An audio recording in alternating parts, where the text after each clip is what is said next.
Welcome to Nasdaq Trade Talks. I'm Jill Malandrino, global markets reporter at Nasdaq, with daily insight on the Nasdaq-100 index, or the NDX, which is made up of 100 of the largest domestic and international non-financial innovative companies listed right here on the Nasdaq stock market. The NDX has been the barometer for U.S. large cap growth and also one of the best performing indexes over the last decade and a half, not to mention one of the most liquid index ecosystems in the world. Joining us this Wednesday afternoon, we have Ryan McCormack, factor and core equity strategist at Invesco, to discuss Nasdaq-100 weekly performance.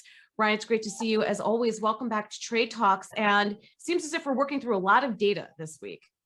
Yeah, I think there's a lot of dynamics in work and at work and certainly a lot of data. Once you kind of let the dust settle, you'll see that QQQ and QQQM were down 1.02% for the week. That's versus the S&P 500 down 26 basis points, and the S&P 500 value index up 16 basis points. Right, so we've seen this over the past couple of weeks, this value-driven performance, and I think investors are weighing a lot of different dynamics out there. It's the recovery and reopen trade. It's the status of the stimulus bill, which passed the House this weekend, but when it gets to the Senate, it's got a rougher hill forward, and that proposed wage hike to $15 minimum wage is now in question. You have inflation worries and subsequently higher rates. All of these together is a lot of push and pull for investors, but I think largely trying to see the forest through the trees, and the value-driven outperformance that we've seen is kind of consistent with investors positioning for recovery and this reopen trade. As we look at today's report of ISM Services PMI, we saw it drop to 55.3, which is the lowest growth reading since May. I think when you look across service industries across February, severe impacts from the cold that was really nationwide, particularly across the South.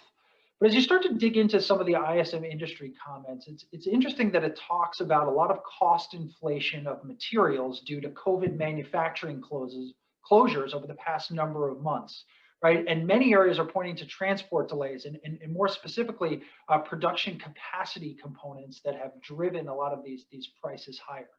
So I think there's going to be a lot more to weigh here in the next couple of weeks as these COVID-driven restrictions are starting to ease. We saw that what came out of Texas, 100% open. Masks are I think recommended per the CDC, but it seems as though the clamps are being taken off. You have commentary from Biden saying that it looks like with the J&J vaccine being helped produced by Merck, adults are going to be all vaccinated by May. So can some of these pressures be relieved as the clamps are taken off the economy and manufacturing is able to run at full capacity? We are able to work through some of the COVID-driven delays that we've seen over the past couple months. It will be an interesting few weeks.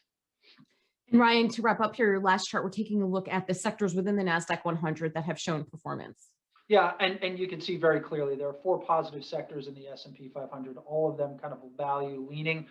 In 3 of the 4 cases, QQQ does not have exposure to. In 1, QQQ is underweight.